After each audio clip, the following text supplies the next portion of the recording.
Hello everyone, my name is AZZATRU, how are you? And welcome to another Star Wars Battlefront 2 video.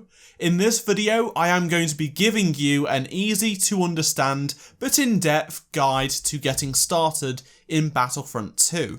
Since the brand new progression system, I've been getting a lot of comments asking a few similar questions. What can I spend credits on? How do I earn crystals? How can I buy crates? Are heroes still locked by credits? And more.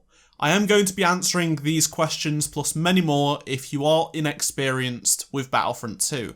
This video is aimed to be helpful to players who have just got the game or are returning from a long break, because I know there are some of you that are out there that played it back in November when it came out but have barely touched it since. So if you are a regular player, this video is not really going to be helping you. Now I shall get on to helping you understand Battlefront 2's progression system and more. Once I have explained everything, I will give you tips that can help you get started if you have recently got the game or are thinking, let's maybe buy it in the near future. So stick around until the end of the video for those tips. Most people have been commenting on my videos recently asking what credits are for because they're new to the game. Well, credits at the time of recording this video, which is March 30th, cannot be used into buying anything, but they can be earned. You can earn these through completing games, so once you've gotten to the end of the game, you'll go to an end of round screen and you'll see how many credits you receive. You can earn them through completing challenges, opening a daily crate, playing arcade, and more. For those unaware, all heroes and hero ships that were previously 5,000 to 15,000 credits are now free for everyone, meaning you can play right away without spending credits on them. In April, there'll be a huge update, adding loads of customization options in Battlefront 2. You'll be able to buy skins individually with credits and crystals. This takes me on to another common question you've been asking. What are crystals? Crystals will be what you'll be paying real money for or by completing challenges. When you have crystals, you can buy skins, so this is quicker than using credits because you don't have to play the game. You were able to buy crates with credits and crystals back when there was a lot of controversy before the game came out, but you're no longer able to buy crates. So from now on, that means you can pick and choose what skins you get by playing the game or paying real money. It's completely up to you. It's really fair. And if you'd like a comparison to how the crystal system is going to work, the best one right now is Fortnite. So crystals act the same way as V-Bucks do in Fortnite. You pay real money, you get a currency, and you can use this currency to buy skins. And I'm sure most of you have played Fortnite, so hopefully that is a comparison you know of. Moving on to the progression side of things, as you know, crates are no longer purchasable in the game. If you previously played the game, you will know that if you brought a crate with credits, you got stuff like crafted parts and star cards, and star cards are no longer going to be earned randomly, and crafting parts have been removed from the game. This happened in the March update, so that is currently in the game right now. We don't have to wait for another update for that to happen. To now unlock star cards, you must level up your classes. Each hero, trooper and vehicle class has a level, and as you use them, by getting kills, doing objectives, all the sort of stuff you do naturally in game, you will earn XP. And when you get enough XP, you will level up that class. It's only when you're playing as that class can you earn XP for that class. Once you do level up a class, you will earn a skill point, and skill points are brand new. To buy a star card you don't own, you will have to spend 1 skill point. To level it up to any level, it will cost 1 skill point. So going from common to epic will cost 4 skill points now, not about 1,000 crafting parts, what it previously was from common to epic.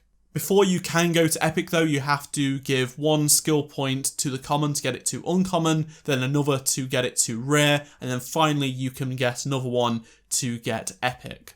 And the skill points you earn from playing that class when you level up you have to use on that class. You can't spread them across different classes in the game.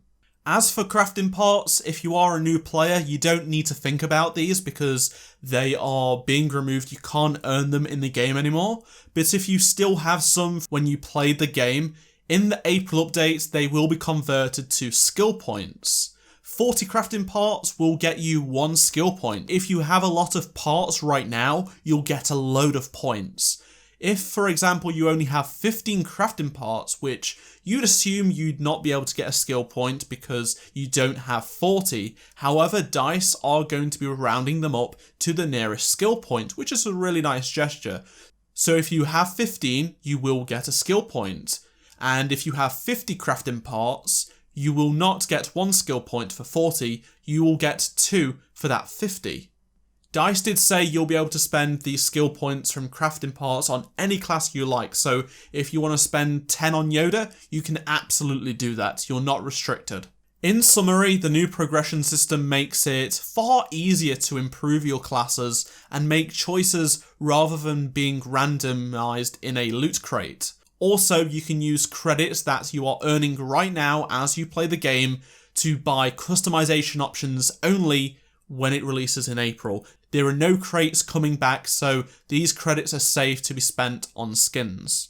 Now I shall give you some tips to help you get the most out of this new system and get you started if you've got the game in the last few weeks or are thinking about getting it.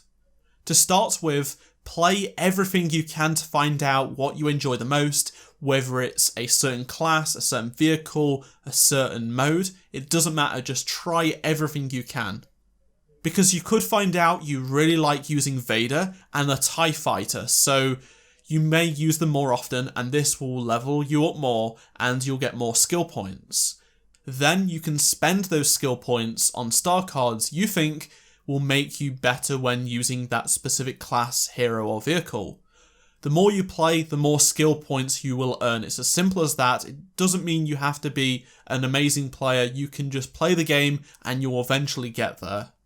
As for credits, if you are going to be spending money on crystals, still gather credits because you can use them towards other skins. Credits are super easy to get hold of, so there is no point in just not caring about them. But if you are not going to be spending money, there are a few ways to earn credits fast.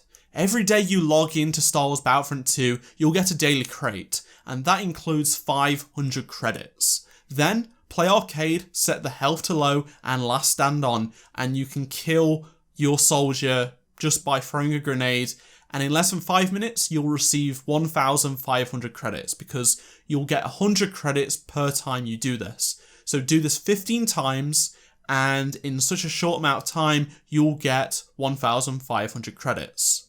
Also, be sure to complete as many challenges as possible as they give credits and crystals. Plus, every daily challenge recently has been 1,000 credits, so it's another 1,000 credits that are super easy to get hold of every couple of days towards a new skin.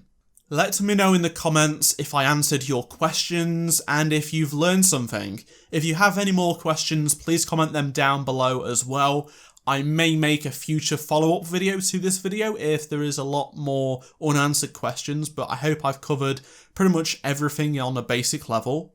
If you enjoyed this video and did learn something, be sure to drop a like, I'd really appreciate that. And if you are yet to subscribe to my channel, make sure you do and turn on notifications so you'll never miss another Battlefront 2 news and tips video. Thanks for watching, and if you missed any of the 2 previous videos on screen, go check them out, and I shall see you all in my next Star Wars Battlefront 2 video. Goodbye.